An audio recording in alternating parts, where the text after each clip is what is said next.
하나님 말씀 보시겠습니다. 마가복음 12장, 마가복음 12장.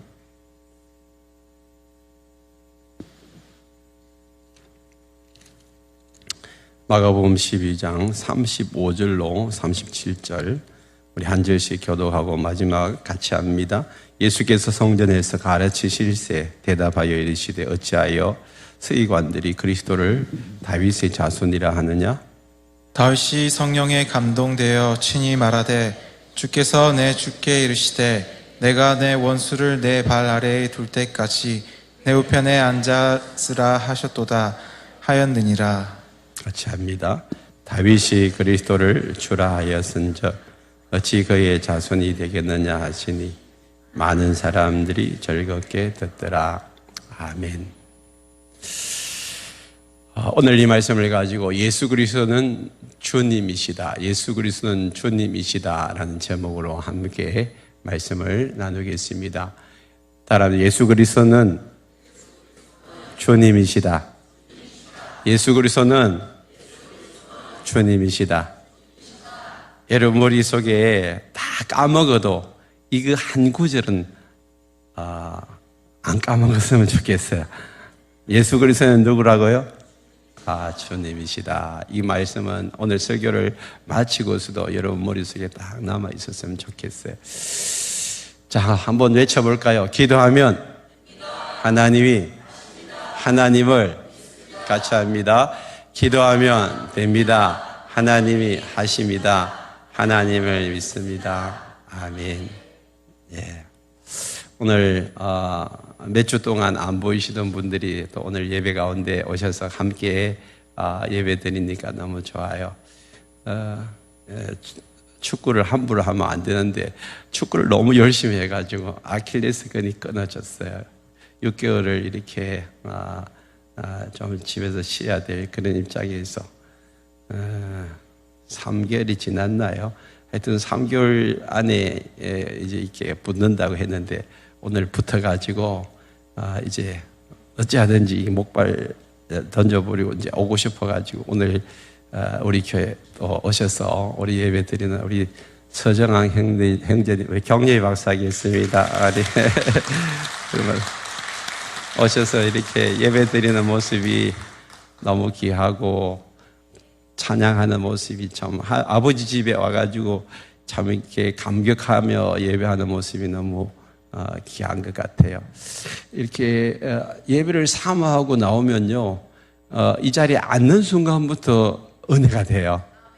아멘. 여러분들도 이 자리에 예배를 사모하고 나온 줄 믿습니다. 오늘 이 자리에 하나님의 풍성하신 은혜가 임하기를 축복합니다.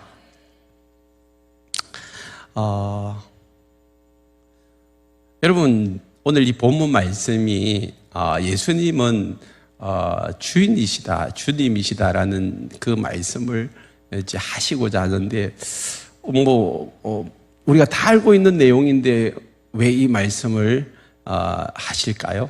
이 말씀을 지금 여러분들이 이 본문을 지금 한번 앞뒤를 한번 살펴보면 이 말씀이 얼마나 중요한 말씀인지 오늘 깨닫게 될 거예요. 예수님이 3년간 이제 공생애를 하세요. 지금 여기에 이제 막 예수를 믿고 오신 분들이 많은데 그분들이 이해를 돕기 위해서 내가 조금 더 상세하게 이야기하니까 알고 있는 걸 자꾸 반복한다고 여러분 너무 지겨워하지 마세요. 자, 지금 예수님이 이 땅에 오셔서 30년 동안은 아버지 밑에서 목수일을 하셨어요. 그죠? 목수일을 하시다가 이제 드디어 예수님이 본격적으로 내가 누구다라고 드러내는 그 사역을 이제 3년간 하셨어요. 그걸 예수님의 공생애라 그렇게 해요. 공생. 예수님 공적으로 이제 예수님이 하나님의 아들이시고 예수님이 메시아시고 예수님이 그리스도라는 사실을 이제 드러내기 위해서 사역하신 그 기간이 몇 년이라고요? 3년이었어요. 3년. 오늘 제가 여러분들이 이 37절에 나오는 것처럼 많은 사람들이 즐겁게 듣더라. 37절 그 말씀이 있는데 여러분도 또 이 말씀을 들을 때 즐겁게 들었으면 좋겠어요. 즐겁게. 여기에 제가 여러분 이렇게 쑥 지나가면서 얼굴을 보면요. 한 분 한 분 얼굴을 볼 때마다 힘이 나고 막 제 마음에서 기쁨을 주는 분들이 계세요. 여러분 모두가 그런 분이기를 원합니다.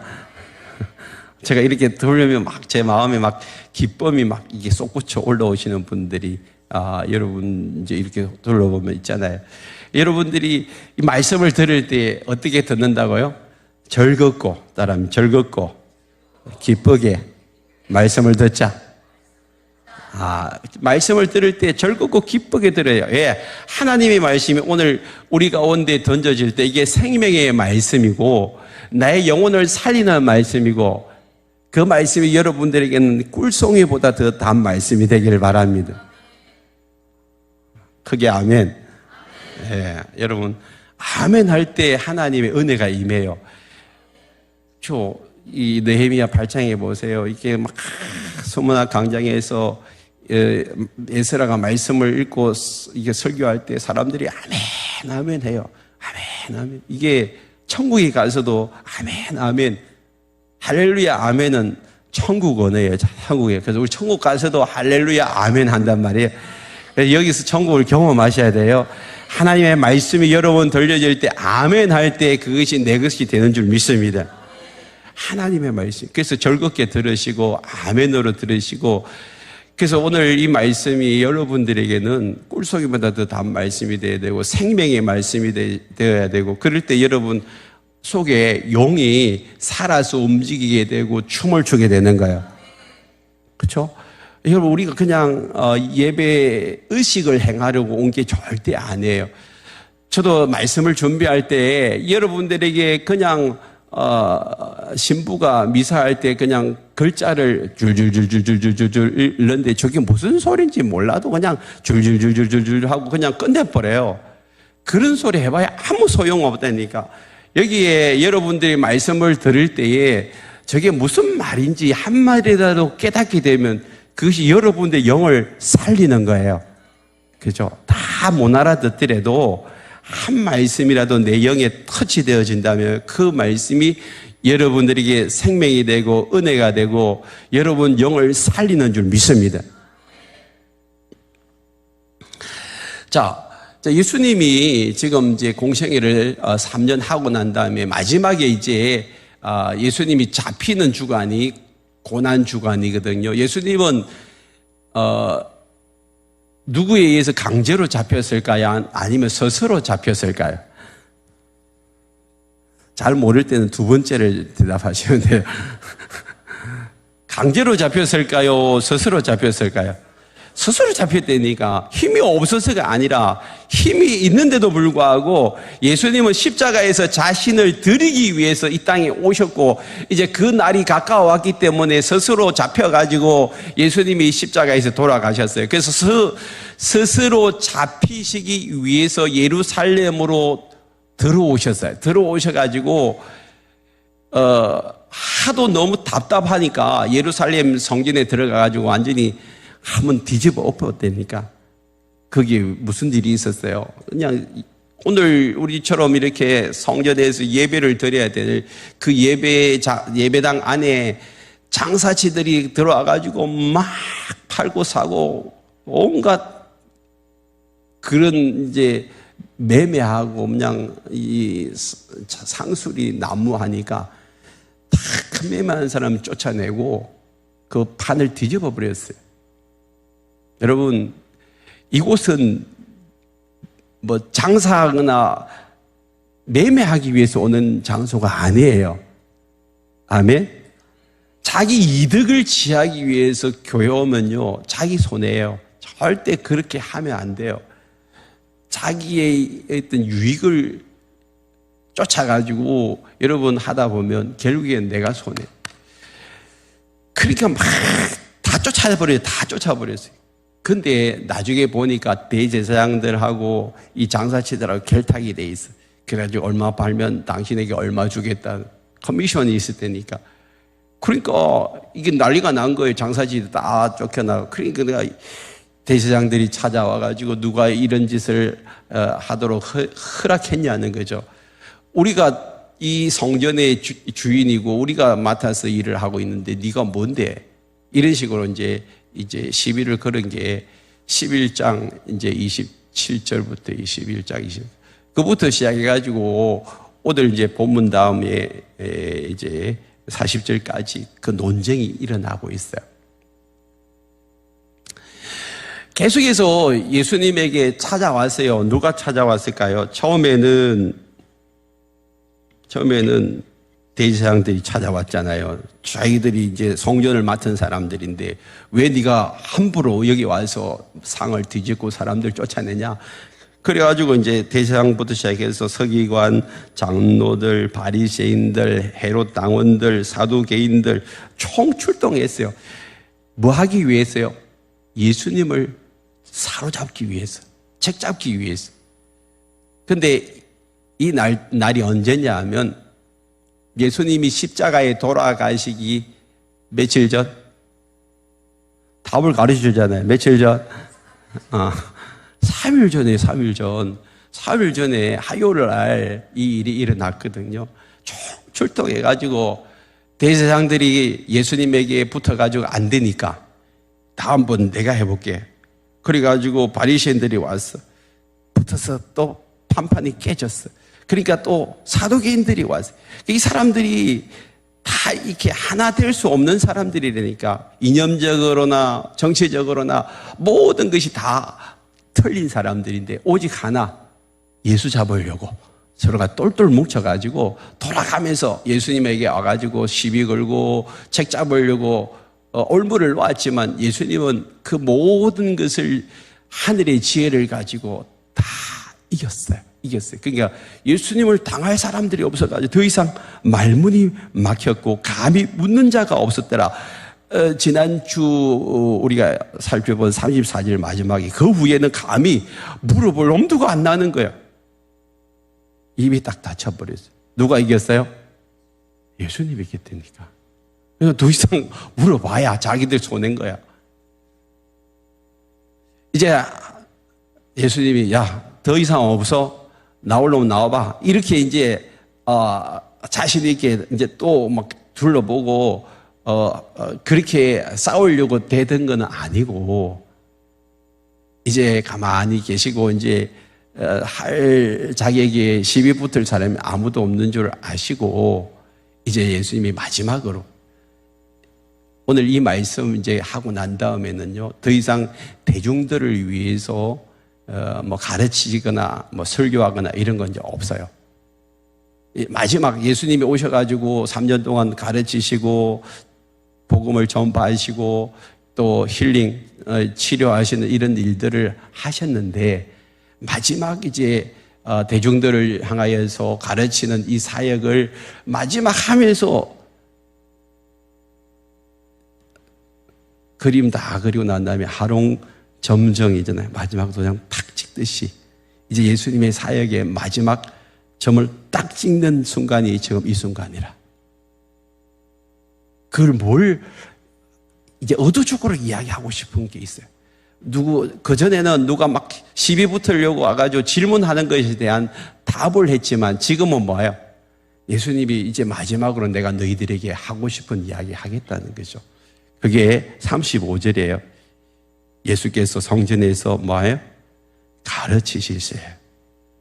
이거 하고 다음 주에 우리 살펴볼 38절에 예수께서 가르치실 때 이 두 가지를 지금 가르치고 있는 거예요. 그래서 첫 번째 가르치는 내용이 오늘 본문 말씀이에요.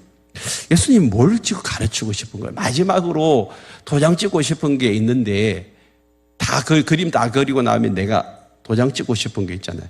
딱 내가 도장 찍어가지고 이것의 주인은 내다. 그걸 지금 가르쳐 주고 싶은 거예요. 그게 뭐예요? 35절에 예수께서 성전에서 가르치실세 대답하여 이르시되 어찌하여 서기관들이 그리스도를 다윗의 자손이라 하느냐. 서기관이 누굴까요? 신학 박사들이에요. 지금으로 말하면 신학교 신학대학원 교수님들이에요. 그러니까 목사님들을 교육하는 그런 목사님들, 그게 신학교 교수님들인데, 그 교수님들이 바로 이 예수님 당시에는 서기관이에요. 서기관. 그러니까 이분들은 신학 박사들이죠. 구약을 깨뚫고 있는 분들이에요. 그분들이 이제 유대인들에게, 하나님을 믿는 백성들에게 가르치기를, 그리스도를 누구라고 가르친다고요? 다윗의 자손 예수 그리스도. 그래서 마태복음 1장에 보면 다윗의 자손 예수 그리스도의 세계 족보가 쭉 나오잖아요. 그래서 예수 그리스도는 누구의 족보에서 나온다고요? 다윗의 족보에서. 그걸 계속해서 서기관들이 유대인들에게 가르쳤어요. 유대인이 가르쳤어요. 자, 너희들이 알다시피 예수님은 누구의 족보에서 나온다? 다윗의 족보에서 나온다. 너희 다 배웠지 않았냐? 다윗의 족보에서 나오는 걸 다 배웠는데, 그 다음에 이제 36절을 보세요. 자, 36절에 다윗이 그러면 성령에 감동되어 칠이 말하되, 주께서 내 주께 이르시되 내가 내 원수를 내 발 아래에 둘 때까지 내 우편에 앉아서라 하셨도다 하였느니라. 이 무슨 말씀? 예수님은 항상 어떤 논쟁을 할 때에 말씀을 끌어왔어요. 그 당시에는 신약 성경이 없었어요. 그 당시에는 구약 성경밖에 없었어요. 그래서 예수님은 구약 성경에 대해서 박식하셨어요. 구약에 시편 110편 1절에 있는 그 말씀을 끌어왔는. 자, 예수님이 메시아라는 말은 히브리어, 구약 성경이 쓰여지는 글이 히브리어고 신약이 쓰여진 글은 헬라어예요, 헬라어. 그래서 구약에서 메시아라고 나오는 그 메시아가 신약 시대는 뭐예요? 그리스도예요. 그럼 그리스도하고 메시아는 같은 말 틀린 말? 같은 말이에요. 히브리어 헬라어 차이죠. 메시아가 곧 그리스도다. 따라 메시아가 곧 그리스도다. 메시아라는 말하고 그리스도하고 같은 말이에요. 그래서 메시아라는 말은 이 그리스도라는 말인데, 그리스도는 기름 부음 받은 자예요. 우리에게 구원자로 오실 분, 구원자를 이야기하는 거예요, 메시아가. 그래서 그 당시에 로마 사람들은 로마의 압제하에 있기 때문에 로마에서 정치적으로 이렇게 해방시켜줄 그 사람이 바로 메시아라고 생각했어요. 그래서 예수님이 와가지고 로마하고 싸울 의지는 전혀 없었어요. 그러니까 저 사람은 메시아가 아니다. 그들은 그렇게 생각을 한 거죠. 그런데 예수님이 내가 꼭 그리스도고 내가 꼭 메시아다 라고 이야기하니까 이게 자꾸 충돌이 일어나는 거예요. 자꾸 충돌이. 그래서 마지막으로 예수님이 메시아라는 사실을 분명하게 인식시켜 주시기 위해서 오늘 이 말씀을 끌어오는 거예요. 사실은 예수님이 메시아라는 사실을 그의 3년의 행적을 통하여서 너무 잘 드러내셨어요. 예수님이 곧 내가 하나님이라는 말까지 하셨고요. 예수님은 정말 메시아가 아니면 할 수 없는 놀라운 일들을 너무 많이 했어요. 38년 된 병자를 고치고 죽은 나사로를 살려내잖아요. 죽은 사람을 어떻게 살려내요? 죽은 나사로까지 살려내는 그런 능력의 하나님임을 그들의 눈으로 똑똑히 보았어요. 그런데도 예수님이 메시아라는 사실을 인정하지를 않는 거예요. 저 사람은 메시아가 아니다라고 그들이 이제 생각해 버리니까 무슨 일이 있어도 그 사실을 믿으려고 하지 않는 거예요. 그래서 여러분, 우리의 생각 속에 선입견, 고정관념, 이런 것들이 내 마음에 자리 잡고 있으면요, 하나님의 말씀이 들어가는 것이 얼마나 방해가 되는지 몰라요. 방해가 되는지. 여러분 삶 속에서 지금까지 살아오면서 많은 경험들이 있어요. 그리고 여러분 배운 지식이 있잖아요. 그걸 가지고 말씀을 대하다 보면 이 말씀이 틀렸다고 생각해요. 이 말씀은 안 맞아라고 생각해요. 당장 그렇잖아요. 예수님이 죽은 지 3일 만에 살아나셨다는 성경에 부활의 사건이 있는데 이 사건을 어떻게 믿으란 말이에요. 죽은 지 3일 만에 살아난 사람을 한 번도 본 적이 없는데 이성적으로 생각해봐라. 어떻게 죽은 사람이 다시 살아나냐라고 생각하면 꼬리에 꼬리를 물고 그러면 성경이 잘못됐네? 엉터리네. 이렇게 지금 이제 결론이 나버린단 말이에요. 그럼 여러분들은 어떠세요? 엉터리 신앙생활을 하고 있나요? 하나님이 계시지도 않는데도 불구하고 여러분 이 자리에 나와가지고 지금 종교의식을 행하고 있나요? 여러분들이 이 생각이 조금 모자라나요? 뭐 때문에 여기에서 예배를 드릴까요? 우리의 이성적으로, 우리의 생각으로 도대체 이해가 되어지지 않지만 우리의 삶의 현실에 일어나고 있는 일들이 있어요, 없어요? 있다니까. 우리가 모든 것이 이해되어진다면 그건 사람이 만든 거예요. 사람이 생각해야 되는 거예요. 그러나 모든 것이 이해가 안 되어졌다 할지라도 진리는 존재하고 있는 것입니다. 우리는 그 진리를 믿고 따르는 것입니다.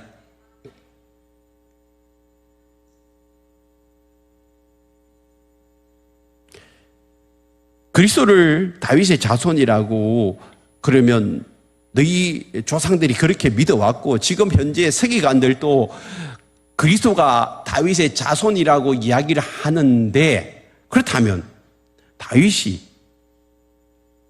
다윗하고 예수님하고 시간상 몇 년 차이 나냐면 1000년이에요. 1000년. 예수님이 오시기 전에 1000년 전의 인물이 누구라고요? 다윗이에요.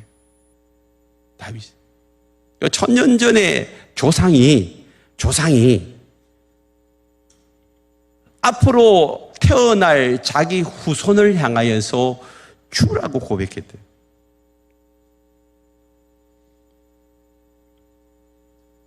성경에 보면 수많은 성경에서 다윗의 자손에게서 메시아가 태어난다는 이야기를 하고 있어요.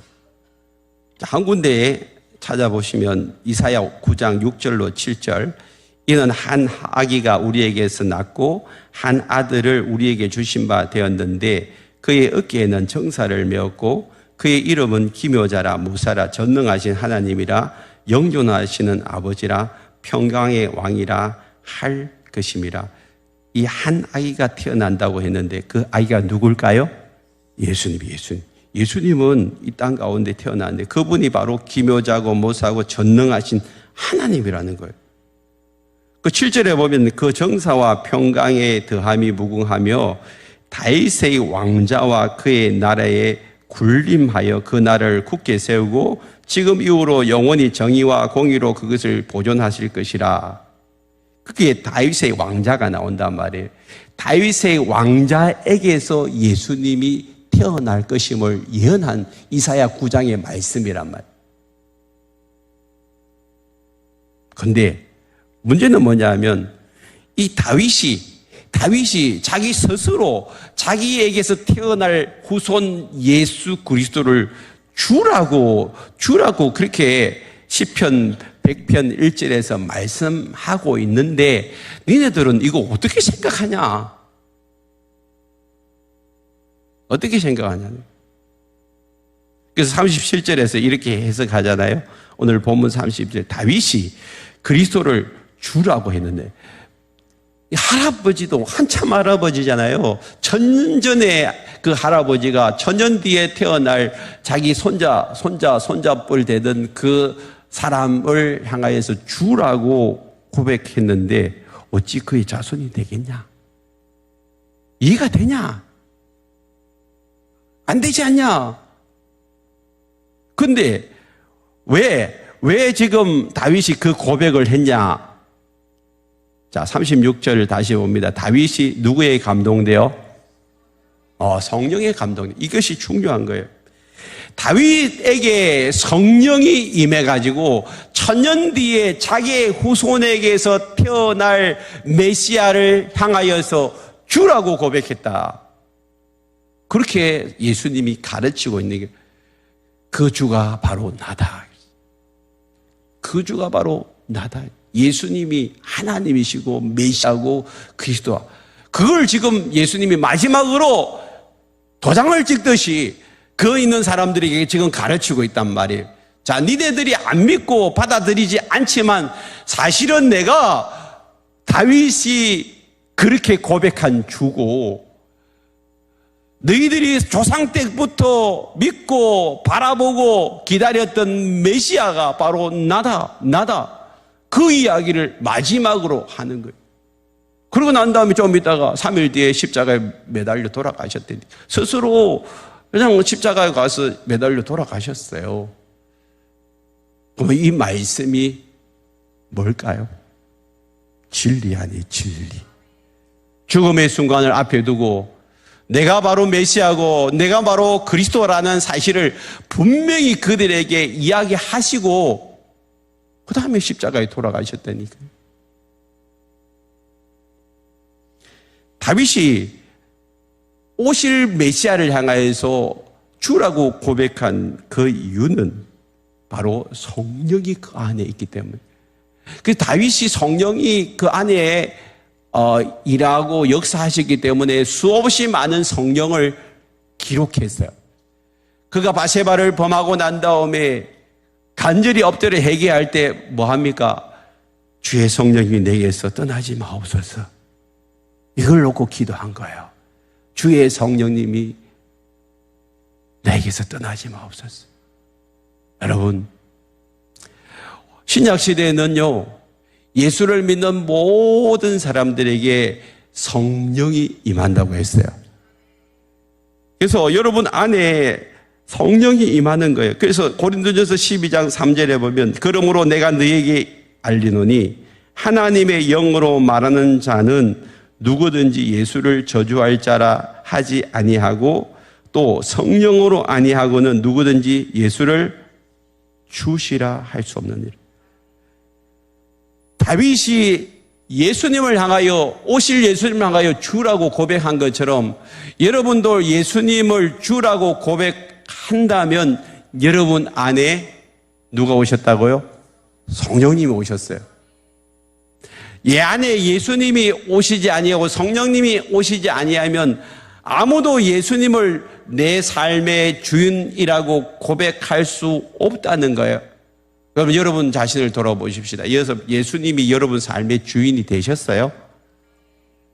아직도 내 삶의 주인이 예수님입니다라고 고백하지 않으신 분들은 예수 믿는 분이 사실은 아니에요. 종교생활하고 교회 다니시는 분이에요. 교회 다니시는 분하고 예수 믿는 분하고는 달라요. 여러분 예수 믿는 분이에요? 교회 다니는 분이에요? 예수 믿는 분이 천국 가는 거예요. 교회 다니는 분이 천국 가는 게 아니고 예수 믿는 분이 천국 가는 거예요. 그러면 예수 믿는 분들은 내 안에 예수님을 내 삶에 누구로 모셔야 된다고요? 주인으로 모셨어요. 천년 전에 예수님이 오시기 천년 전에 다윗은 예수님을 주인이라고 고백하였어요. 그래서 다윗은 천국 가는 거예요. 여러분 내 삶에 여러분들이 지난날에는 주인이었어요. 지난날에는 주인이었어요. 그러나 예수님을 알고 난 다음에는, 예수님을 만나고 난 다음에는 내가 주인이 아니고 누가 주인이에요? 예수님이 주인이에요. 이 부분을 여러분 분명히 확인하셔야 돼요. 예수님이 가르치실 때 마지막 가르침이 이 가르침이란 말이에요. 이 마지막 가르침, 예수님이 내 삶의 주인이다. 이것을 고백하지 않으면 너 구원받지 못하고 영생 얻을 수 없다. 그러나 네가 예수님을 내 삶의 주인으로 고백하는 그 순간에 네 안에는 영생이 임하는 것이다.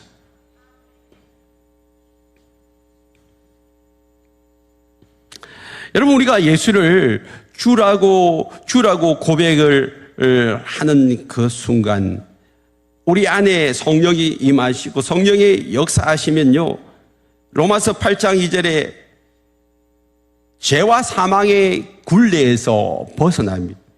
예수 그리스도 안에 생명의 성령이에요. 이게 성령님은 우리에게 생명을 주시는 분. 성령님은 누구라고요? 우리에게 생명을 가져다 주는 분이에요.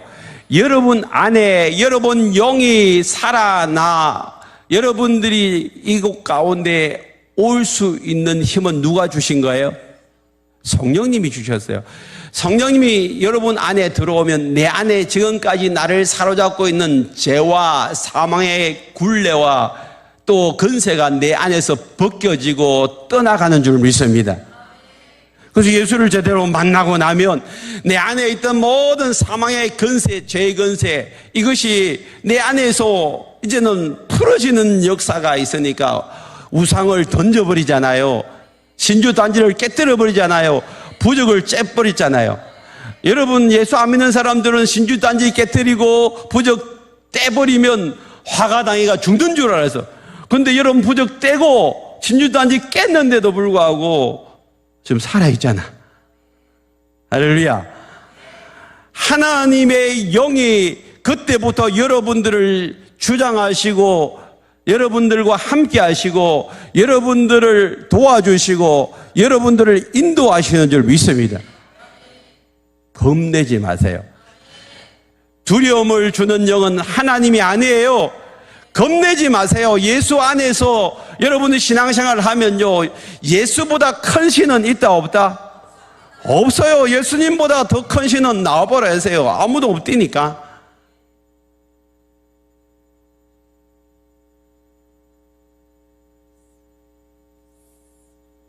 주의 성령이 우리 가운데 임하면 우리 안에 있는 죄와 사망과 저주와 질병의 권세가 예수 이름으로 떠나간 줄 믿습니다.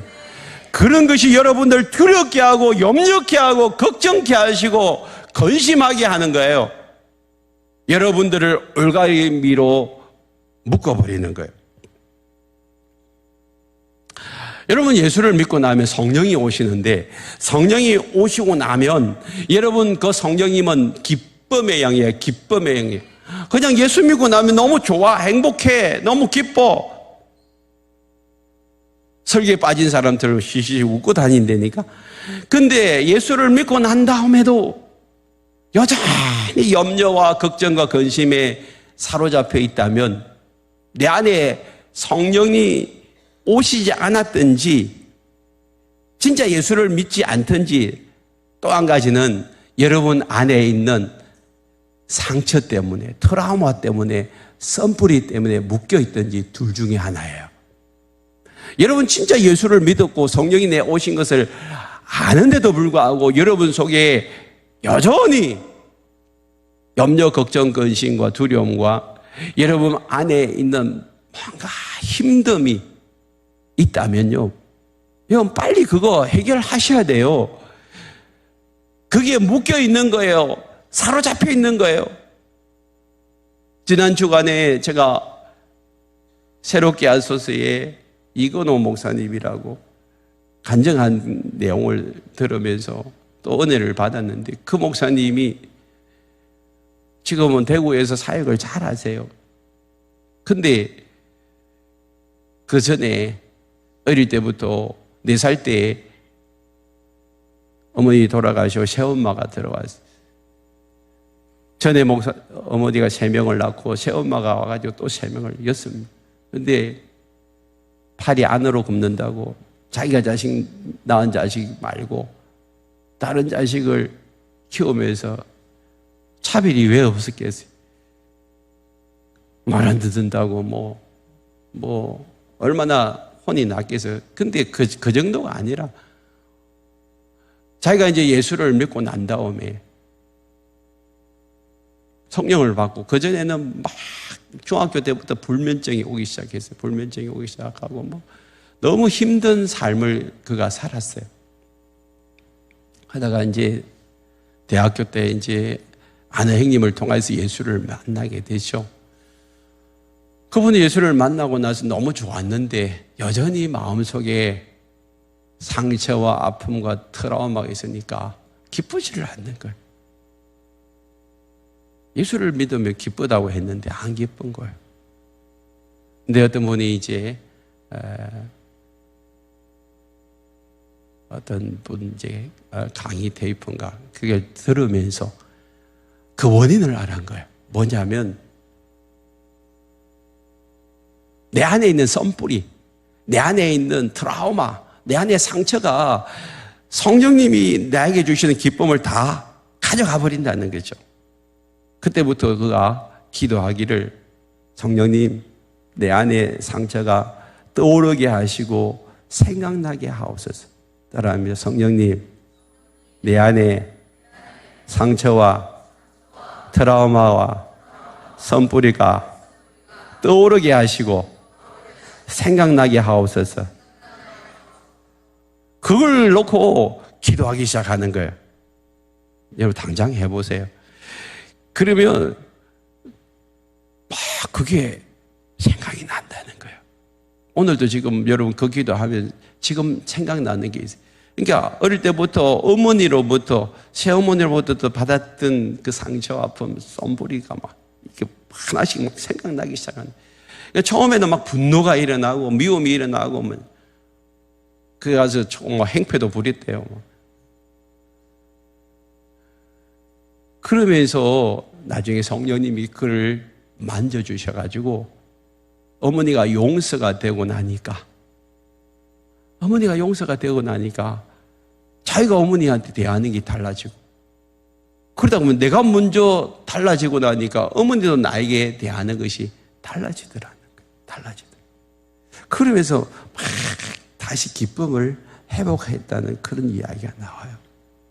여러분, 성령님이 여러분 안에 오시면 여러분의 모든 죄와 상처와 아픔, 썬뿌리들이 다 떠나가는 줄 믿습니다. 그래서 예수를 믿는 것이 기쁨이 되고 행복이 되고 즐거움이 되는 거예요.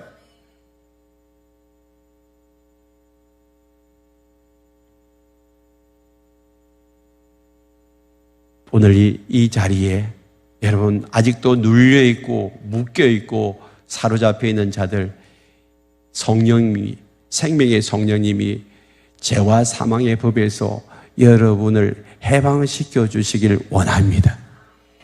모든 죄, 사망과 저주와 질병의 권세가 오늘 이 자리에서 떠나가기를 축복합니다. 그래서 여러분 다시 기쁨이 회복돼요. 기쁨이 회복돼요. 요한복음 16장 13절에 보면 진리의 성령이 오시면 그가 너희를 모든 진리 가운데로 인도하시리. 성령님은 진리의 성령이에요. 진리의 성령. 그래서 오늘 우리의 삶에 있어서 내가 모르는 진리가 엄청 많아요. 하나님의 진리를 여러분 다 깨달을 수가 없고, 지금도 저는 다 몰라요. 지금 저도 깨달아가고 있는 거예요. 조금 더 여러분보다 많이 배웠고 이 진리를 알았기 때문에 이 자리에 있는 거 아니에요? 근데 저도 다 몰라요. 성경을 백독 천독한 목사님도 다 모른다니까. 목사님들을 믿지 말고 성경을 믿으시길 바랍니다. 여러분 말씀을 하나님 깨달아가는 거예요. 깨달아가는 거예요. 하나님의 말씀을 깨달아가는 거예요. 그래서 성령님의 저와 여러분들을 지금 계속해서 진리 가운데로 인도하는 거예요. 그래서 성령님을 따라가다 보면, 그 말씀에 순종하다 보면, 하나님이 이런 분이시구나. 그리고 하나님 나라가 어떤 것인가를 알게 돼요. 하나님 나라가 이렇게 좋은 것이구나. 예수 믿는 것이 이렇게 좋은 거구나. 그제서야 경험되어지는 거예요. 발견되어지는 거예요.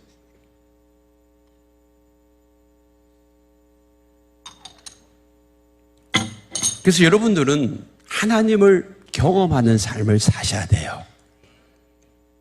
들어서 예수를 아는 게 아니라 여러분들이 직접 만나서 예수를 아셔야 돼요. 그게 힘이 있다니까.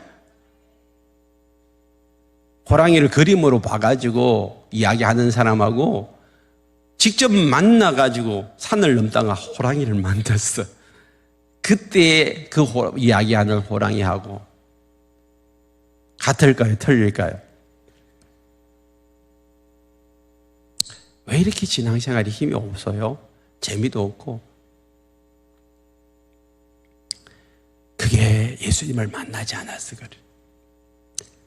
내 삶의 주인으로 예수님을 모시고 살아가지 않기 때문에.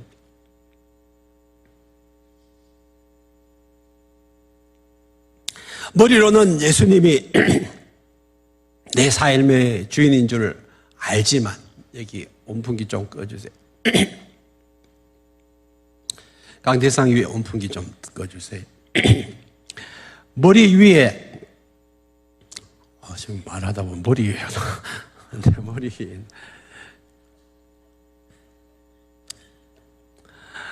내 삶의 주인으로, 여러분 예수님을 모시라고 오늘 또 주님이 우리에게 말씀하고 계세요. 계시록 3장 20절에 보면 볼지어다 내가 문 밖에 서서 두드리노니 누구든지 내 음성을 듣고 문을 열면 내가 그에게로 들어가 그와 더불어 먹고 그는 나와 더불어 먹으리라. 여기는 이 말씀이 예수를 안 믿는 사람들에게 잘 전도할 때 사용하는 구절이지만 실제로는 그 문맥에서 보면 그 구절이 아니고요. 라오디가 교회 성도들에게 하는 말씀이에요. 예수를 믿는다고 하면서 예수님을 내 삶의 주인으로 모셨다고 하면서 여전히 내 마음대로, 내 생각대로, 내 뜻대로, 내 감정대로 살아가는 그 라오디아 교회 성도들을 향하여서 계속해서 두드리는 거예요. 뭐 한다고요? 왜 네가는 네 마음대로 사냐? 네 감정대로 말하고 행동하냐? 네 뜻대로, 네 생각대로 왜 하냐? 내가 내 삶의 주인, 네 삶의 주인 아니냐? 왜 네가 네 마음대로 하냐는 거예요. 라오디아 성도들을 향하여서 네가 네 삶의 주인이 아니다. 내가 네 삶의 주인이다. 그랬어요. 여러분, 우리가 예수를 믿음에도 불구하고 내 마음대로 살아보세요. 여러분, 예수 믿고 난 다음에 하늘에 주시는 기쁨과 은혜가 여러분 내 가운데서 넘치지를 않아요. 자꾸 힘듦이 찾아와요. 내 마음이 더 힘들어져요. 오늘 우리의 삶에 있어서 여러분 이제 예수님이 내 삶의 주인이 된다는 것부터 인정하고 신앙생활이 시작되어져야 합니다. 신앙생활의 출발점이 어디예요? 예수님이 내 삶의 주인임을 인정하는 거기서부터 출발이 시작돼요. 그리고 신앙생활의 종착역이 어디예요? 예수님이 내 삶의 주인임을 인정하는 것, 그것이 신앙의 출발이자 종착역이에요. 한 바퀴 돌아야 돼요. 예수님이 내 삶의 주인이라고 인정하는 그 순간부터 하나님과 우리의 관계가 회복되어져요. 그 하나님이 나를 얼마나 사랑하시는지를 깨닫게 된다니까. 그걸 인정하지 않는 사람들은요, 하나님이 나를 얼마나 사랑하시는지를 잘 몰라요. 하나님이 나를 사랑하신다는 것을 인정하고 고백하는 사람들, 그 사람들은요, 자기 자신을 회복해요. 예수님이 내 삶을 위해서 십자가에 돌아가시고 나의 모든 죄를 용서하시고 하나님이 나를 용서하시고 용납하신 그런 특별한 존재로 나를 불러주시다는 것을 깨닫고 나면 그 앞에 눈물 흘리지 않을 사람이 없어요. 그런데 우리가 지난주에도 살펴봤지만 거기에만 머물러 있으면 안 돼요. 예수 믿는 사람들은 맨날 상처와 아픔, 선뿌리 이런 거 치유하고 있고 하나님 날 사랑하시죠. 나도 하나님 사랑합니다. 여기에만 머물러 있으면 안 된다니까. 맨날 부부가 같이 살면서 니 내 사랑하냐, 나 니 사랑한다. 맨날 사랑 타령만 하고 있고 밖에 나가 일할 생각 안 하면 그 정상적인 부부 아니잖아. 이제 사랑을 하긴 하고 나면 어떻게 해야 되죠? 나가서 일해야 되죠. 내가 해야 할 일 해야 되죠. 우리가 해야 할 일은요, 이제 나가서 다른 사람들에게 살아계신 하나님을 전가하고 다른 사람들을 용서하고 이해하고 용납하고 품어주고 하나님이 어떤 분인가를 그들에게 나타내 보이는 거예요. 깨어진 세상 속에 들어가가지고 이 세상을 어떻게 하면 치유하고 회복시킬까? 그 일에 자기 자신을 던지는 사람. 그 사람이 바로 예수님과 같은 사람이에요. 예수님이 그 일을 하셨잖아요. 하나님과 하나됨을 이루고 난 다음에 그 다음에 사람을 살리기 위해서 이 땅에 오셨고 자기 자신을 던져가지고 이 깨어진 세상을 회복시키잖아요. 하나님과의 관계를 회복시키고 사람과의 관계를 회복시키고 그 일을 위해서 예수님이 오셨잖아요.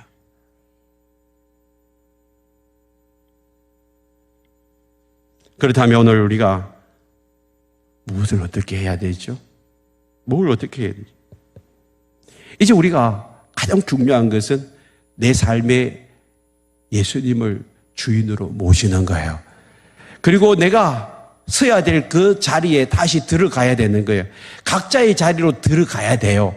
남편은 남편, 아내는 아내, 부모는 부모, 자식은 자식. 그 위치, 포지션을 여러분 지켜야 됩니다.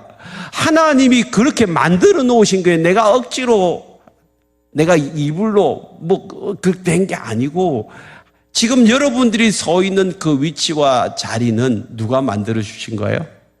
하나님이 만들어요. 지금 이 문제가 어디서부터 출발되어졌나요?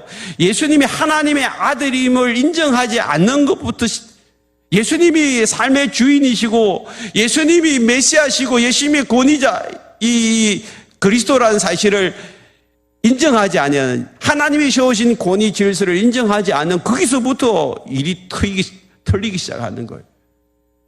그러면 오늘 저와 여러분들이 예수님을 내 삶의 주인으로 모신다면 그 주인이 세워놓으신 권위 질서를 여러분 인정하셔야 돼요. 지금 여러분 옆에 있는 남편, 지금 여러분 옆에 있는 아내 사랑하십시오. 그리고 인정하십시오. 받아주십시오. 그리고 여러분 앞에 세워진 사장님, 부장님 인정하십시오. 여러분들 앞에 권위 질서가 세워져 있어요. 그 인정하셔야 되니까. 하나님이 이 나라와 민족도 하나님의 권위 질서를 세워 가시는데 그냥 순종하십시오. 힘들면 힘든다고 그냥 기도하셔야지 내가 일어나가 데모하고 그러면 안 된다니까. 하나님이 세우신 권위 질서 앞에 그냥 인정하고 받아주고 하나님이 어떻게 일하실지를 그냥 기도하시라. 그래서 사도행전 1장 13절에서도 예수님의 제자들이 예수님이 하늘로 올라가시고 난 다음에 간절히 기도하기 시작했어요. 왜 기도했을까요? 그들은 예수님을 따라다니면서 성령을 경험하고 모신 자들이에요. 그런데도 불구하고 예수님이 가시고 난 다음에 간절히 기도한 것은 성령 충만함을 위해서예요. 성령 충만함이라는 것은 내 삶에 예수님이 온전히 주인으로 자리 잡는 거예요. 여러분 삶에 지금부터 여러분들의 삶이 내가 주인이 아니고 예수님이 주인이라고 인정하고 살아갈 때에 기쁨이 회복되어지고 행복이 회복되어지고 모든 질서가 회복되어지는 거예요. 내 마음대로 하고 싶은 거 다 내려놓으시길 바랍니다. 어린아이가 그러는 거예요. 이제는 성숙한 사람들은 하나님이 원하시는 건지, 예수님이 원하시는 삶이 무엇인지를 다 깨닫고 그냥 순종하고 따라가는 거예요.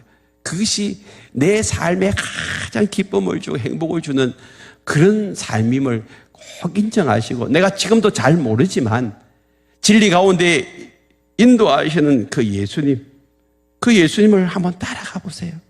그러면 내 삶이 달라지기 시작해요. 성령이 이끄시는 대로 순종하고 따라가 보세요. 그러면 하나님이 주시는 참된 행복이 우리 삶에서 열려지게 될 줄 믿습니다. 우리 함께 찬양하십시다.